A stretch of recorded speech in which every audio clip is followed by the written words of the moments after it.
Ladies and gentlemen, let me tell you something. There comes a moment in a woman's life when she finally realizes her value is not a discount offer. It's not a seasonal sale. It's not something you negotiate. It's a standard. And when you set that standard just once, oh, trust me, he'll feel it. You see, the problem isn't that women don't give enough. The problem is they give too much before the man has proven a thing. They pour love, time, attention, loyalty, like they're trying to earn somebody who wasn't even interview ready. But hear me today. Setting your value once means making a clear decision about who you are, what you deserve, and what you will no longer tolerate before anyone else gets a chance to influence it. Most people don't realize how powerful that is. When you set your value the first time, you are establishing the blueprint for how others are allowed to treat you. You're drawing the line in permanent ink, not pencil. And the moment you do that, everything around you shifts, including the way someone loves you, approaches you, or even thinks about you. Because people can feel when you know your worth. They can feel it in your tone, in your choices, in the way you move. When you decide that you are done shrinking, done chasing, done explaining things that should be obvious, that decision becomes the energy you carry into every room and every relationship. The truth is, most people don't negotiate your boundaries, they negotiate your hesitation. They look for the moments you second guess yourself, the places where you bend just this once, the times when you say one thing but accept another. That's where disrespect grows. That's where disappointment begins. But when you set your value once, clearly, firmly, confidently, you remove the confusion. You remove the space for someone to test you or take advantage of you. You make it known that your heart, your time, your loyalty, and your peace are not cheap currency. They are earned, protected, and not available for casual handling. And the thing is, people respect what you respect. When you treat yourself like you matter, like you are rare, like you are not easily replaced, others follow your lead. You don't even have to raise your voice for that. You don't need a dramatic speech or a long explanation. Your actions will speak it. Your limits will communicate it. Your confidence will confirm it. When you decide once that your value is non-negotiable, you stop settling for halfway love, inconsistent effort, or someone who only shows up when it's convenient. Instead, you create a standard that attracts people who are willing to rise to it. This doesn't mean you become hard, cold, or unapproachable. It means you know the difference between giving and overgiving, between loving and losing yourself, between patience and self-betrayal. It means you understand that anyone who truly wants you will move with clarity, not confusion. They will show effort, not excuses. They will match your energy, not drain it. When you set your value once, you won't need to constantly remind someone how to treat you. You won't need to repeat the same lesson over and over. The right person will understand it the first time, and the wrong one will reveal themselves quickly. Setting your value once protects your heart from people who are only interested in taking what they never earned. It protects your mind from the emotional chaos of unpredictable behavior. It protects your spirit from relationships that pull you down instead of lifting you up. And the beautiful part is, once you set it, you free yourself from the exhausting cycle of proving your worth. Because you no longer tie your identity to someone else's ability to see your greatness. You already know it. You already stand on it. You already live by it. A man remembers a good woman after she's gone silent, because silence has a way of echoing louder than any argument, any explanation, or any plea for change.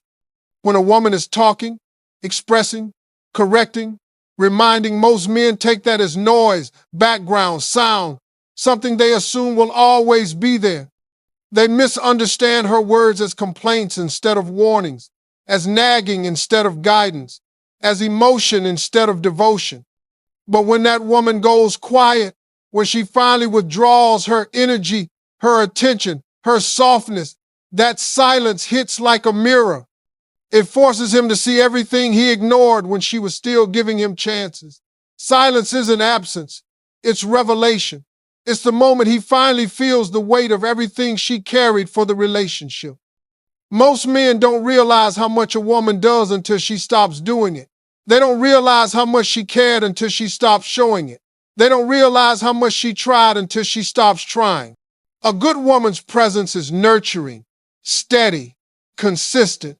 It's in the little things she remembers, the comfort she provides, the patience she offers, even on days she's tired. When that disappears, it leaves a cold space behind, a space he can't fill easily, a space that reminds him that nobody else will love him in that specific way, with that specific heart, with that specific softness. That's why the silence hurts. Not because she's gone, but because he finally sees what he took for granted. When a woman goes silent, it means she has stopped fighting for what she deserved. She has stopped trying to make him understand things he should have understood on his own. She has stopped investing in someone who treated her effort like it was guaranteed. Silence is not anger, it's clarity.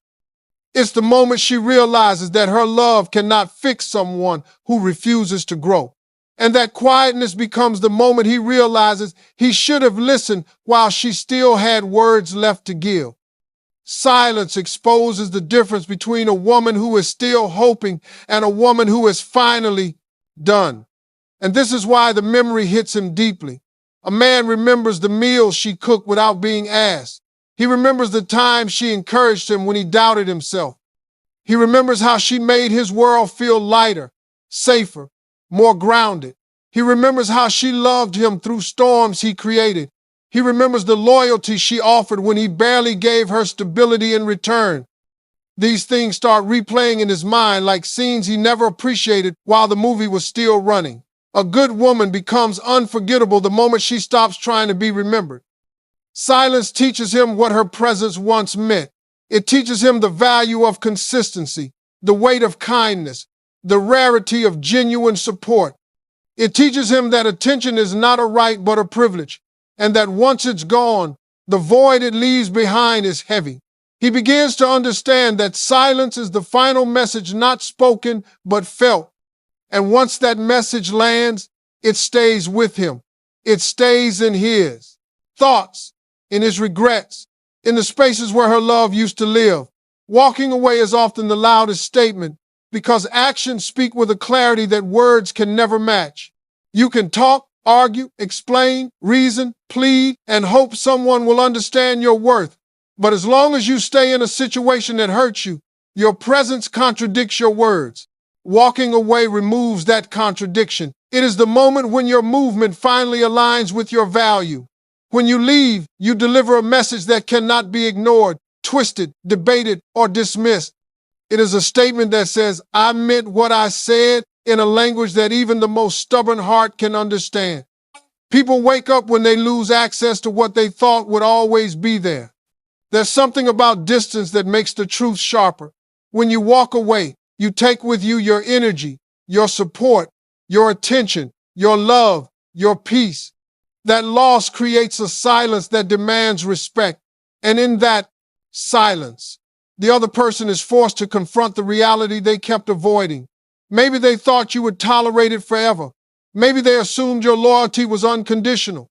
Maybe they believed your softness meant weakness. But walking away corrects all those false assumptions at once. It shows that your heart may be big, but it isn't blind. It shows that your patience may be deep, but it isn't endless. It shows that your loyalty is strong, but it isn't unbreakable. Leaving is the moment the other person realizes they misjudged the limits of your love. A person who didn't appreciate your presence will always feel the shock of your absence. It hits them in the moments when they reach for the comfort you used to give and it's no longer there. It hits them when they look for the reassurance you used to provide and the space is empty.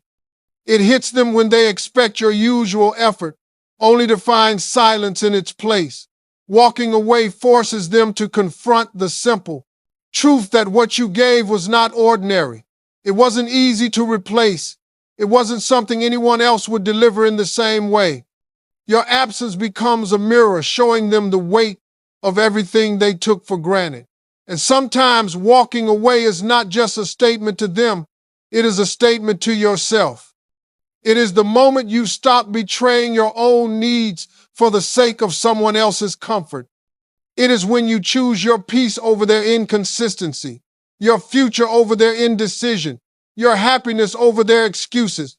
Walking away is an act of self-respect, not revenge. It's choosing to protect your heart instead of proving your loyalty to someone who didn't value it.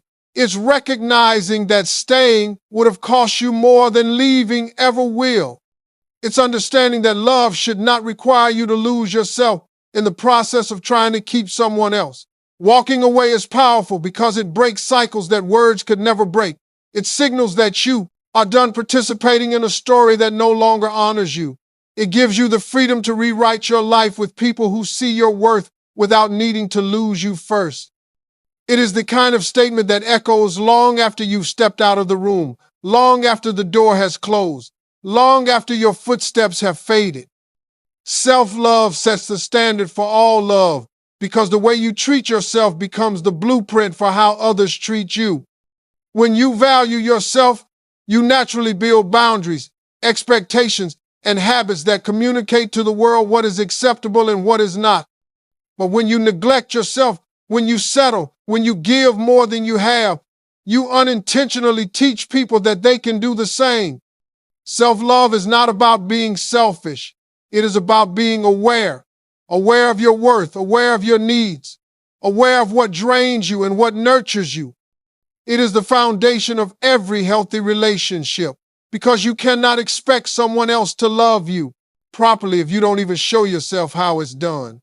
When you practice self-love, you stop relying on others to fill emotional gaps they were never responsible for. You stop begging for validation from people who can barely validate themselves. You stop shrinking to fit into spaces that were never meant to hold your full identity. Self-love makes you selective, not guarded. It makes you clear, not cold. It makes you confident, not arrogant. You start to recognize red flags faster, not because you're bitter, but because you finally understand the cost of ignoring them. You've heard enough times to know that peace is too expensive to give away casually, so you protect it, and that protection becomes a magnet for relationships built on respect, effort, and alignment. People treat you according to the example you set. If you allow inconsistency, you'll receive inconsistency. If you tolerate disrespect, you'll normalize disrespect. If you reward bare minimum effort with your full loyalty, you'll attract people who only show up halfway. But when you love yourself deeply, you raise the price of admission into your life. Not everyone gets access. Not everyone gets your time. Not everyone gets a seat at your table.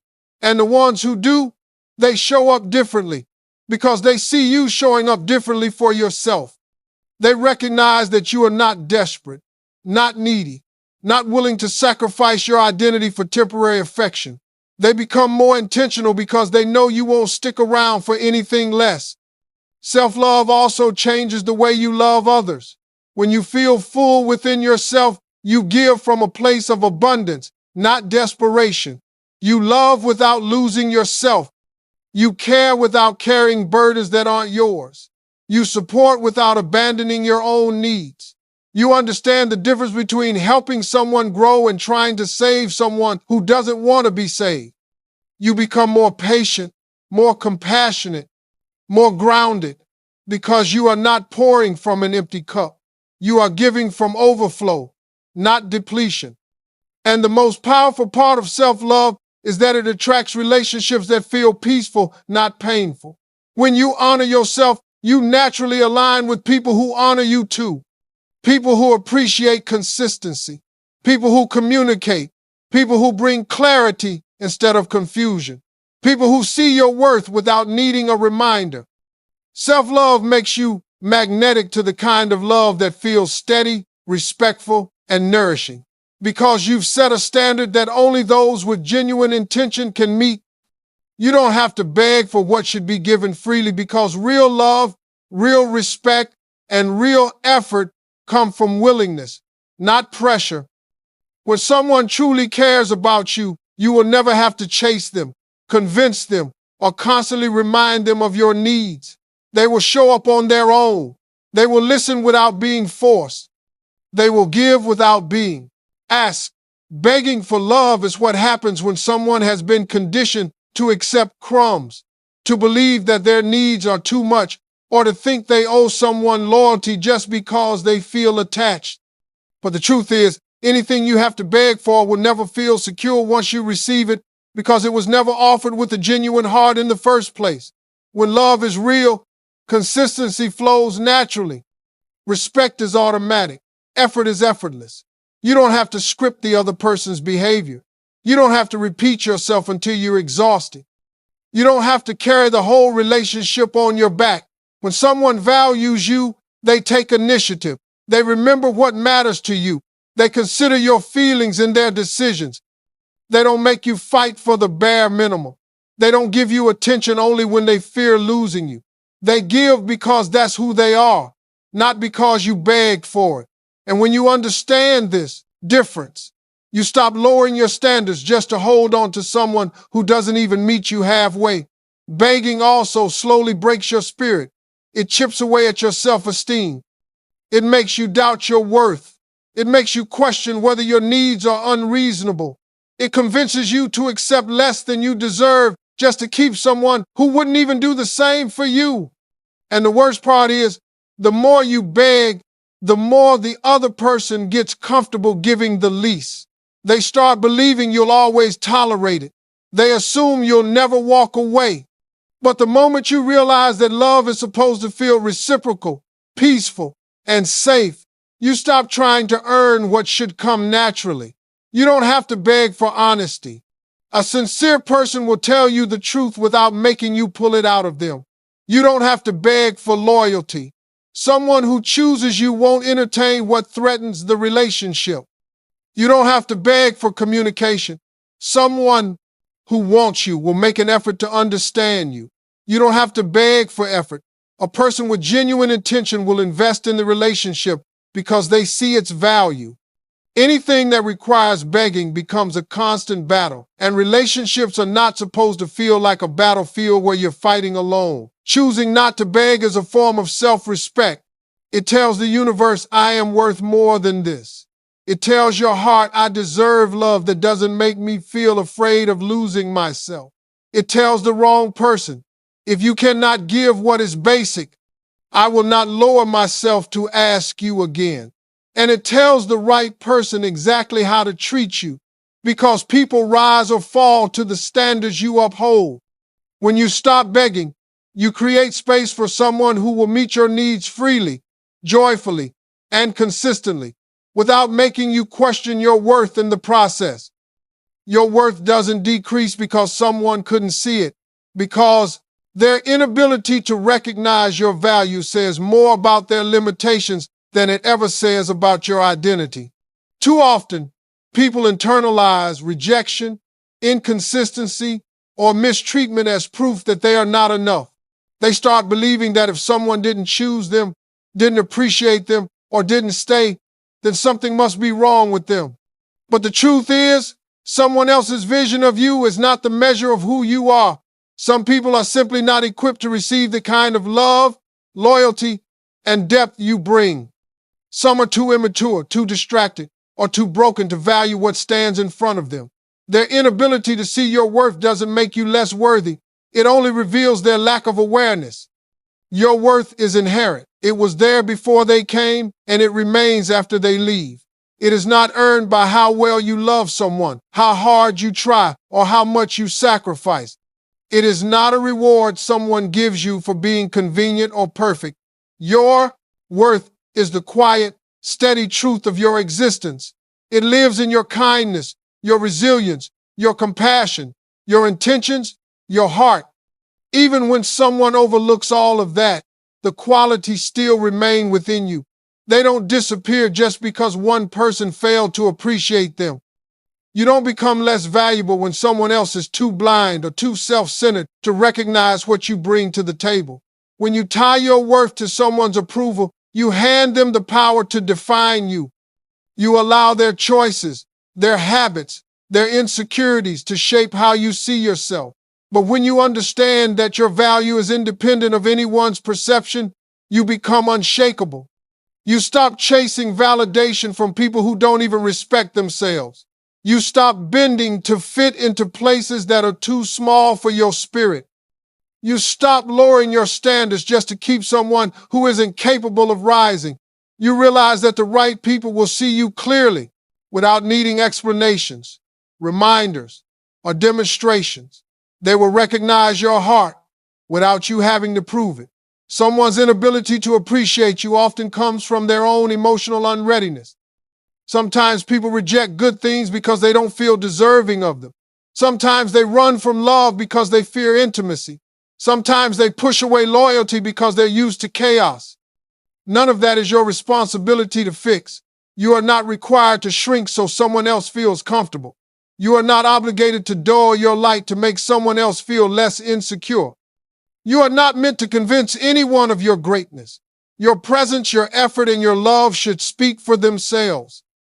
And the beautiful thing is, the wrong person failing to see your worth does not stop the right person from seeing it instantly. The one who is meant for you won't be confused about your value. They won't overlook your consistency. They won't misunderstand your intentions. They won't treat your heart like it's replaceable. They will recognize what others couldn't, not because you changed, but because they were capable of seeing what was there all along.